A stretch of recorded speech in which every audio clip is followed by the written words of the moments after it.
الرحمن الرحیم۔ جماعت ہشتم کی طالبات السلام علیکم۔ طالبات، ہم لوگوں نے سبق شروع کر رکھا تھا محنت کی قدر، جس میں ایک شخص اپنے بیٹے کو محنت کی عظمت دلانے کے لیے کما کر لانے کے لیے کہتا ہے، اور وہ بیٹا اپنے باپ کو کبھی اپنی ماں سے پیسے لے کے دے دیتا ہے اور کبھی اپنے چچا سے۔ آگے سبق کا بقیہ حصہ ہم پڑھتے ہیں کہ آگے سبق میں کیا ہوتا ہے۔ سبق کی بلند خوانی طالبات میں کر رہی ہوں، آپ لوگ غور سے سنیے گا۔ ہم لوگوں نے یہاں تک پڑھا تھا کہ چچا نے بھی جمال کو 1 روپیہ دے دیا۔ مزید پڑھتے ہیں، جمال سارا دن اپنے چچا کے گھر رہا اور شام کو خوشی خوشی اپنے گھر پہنچا۔ رات کو شیخ نے بیٹے کو بلا کر پوچھا، آج تم نے کیا کمایا؟ بیٹے نے 1 روپیہ نکال کر باپ کے سامنے رکھ دیا۔ باپ نے روپیہ دیکھتے ہی کہا، جاؤ اسے کنویں میں پھینک آؤ۔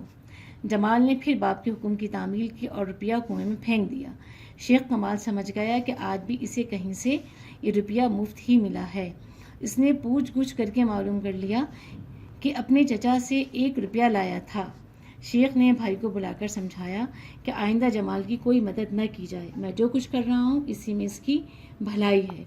پھر 1-2 روز تک شیخ نے اپنے بیٹے سے کچھ نہ کہا۔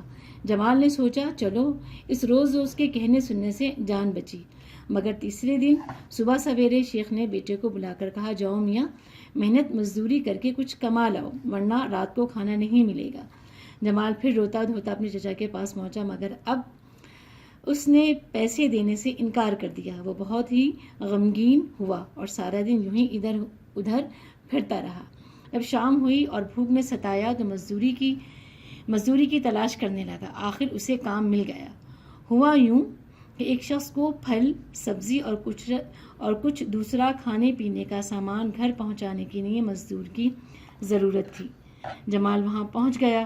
اس نے جمال سے کہا، یہ ٹوکرا اٹھا کر میرے گھر پہنچا دو، میں تمہیں 1 روپیہ دوں گا۔ جمال نے ٹوکرا سر پر اٹھایا اور ہانپتے کانپتے اس شخص کے مکان پر پہنچا دیا۔ اس وقت اس کا جسم پسینے سے شرابور ہو رہا تھا اور وہ بہت تھک گیا تھا۔ 1 روپیہ اس شخص سے لے کر جیب میں ڈالا اور ایک طرف بیٹھ کر ذرا سستانے لگا۔ جب تھکن اتری تو آہستہ آہستہ چلتا ہوا گھر پہنچا۔ شام ہو چکی تھی اور شیخ کمال اتفاق سے صحن ہی میں تھا۔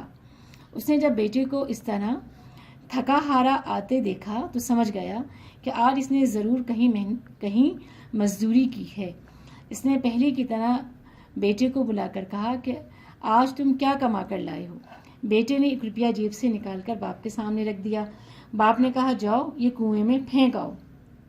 باپ کی بات سنتے ہی بیٹے کو غصہ آ گیا اور کہنے لگا، واہ بابا، یہ بھی خوب کہی، میری تو ٹوکرے کے بوجھ سے گردن ٹوٹ گئی، کمر میں اب تک درد ہو رہا ہے اور آپ کہتے ہیں جاؤ کنویں میں پھینک آؤ۔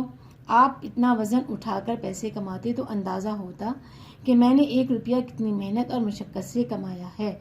اب شیخ کمال نے بیٹے کو پاس بٹھا کر سمجھایا، بیٹا آج تمہیں اندازہ ہو گیا ہوگا کہ پیسے کمانے کے لیے کتنی محنت کرنا پڑتی ہے۔ میں یہی چاہتا تھا کہ تمہیں محنت کی قدر معلوم ہو جائے، تاکہ میں اپنا سارا کاروبار تمہیں سپرد کر کے حج کے لیے چلا جاؤں اور واپس آ کر اللہ اللہ کروں۔ آج مجھے معلوم ہو گیا ہے کہ تمہارے اندر محنت مشقت کرنے کی صلاحیت موجود ہے اور تم بڑے کاروبار کو آسانی سے سنبھال سکتے ہو۔ اب جاؤ آرام کرو۔ چند دنوں بعد شیخ کمال اپنا کاروبار بیٹے کے سپرد کر کے حج کے لیے روانہ ہو گیا اور جمال، جسے محنت کی قدر معلوم ہو چکی تھی، اب اپنے باپ کا سارا کاروبار احسن طریقے سے چلانے لگا۔ طالبات، ہم نے سبق کا بقیہ حصہ مکمل کر لیا، جس میں ایک باپ اپنے بیٹے کو محنت کی عظمت دلانے کی کوشش کر رہا تھا کہ جس میں باپ کامیاب ہو گیا۔ اب سبق کا مشقی کام ہم آئندہ نشست میں کریں گے۔ جب تک کے لیے آپ سبق کی اچھی طریقے سے گھر میں بلند خوانی کیجیے گا۔ اللہ حافظ۔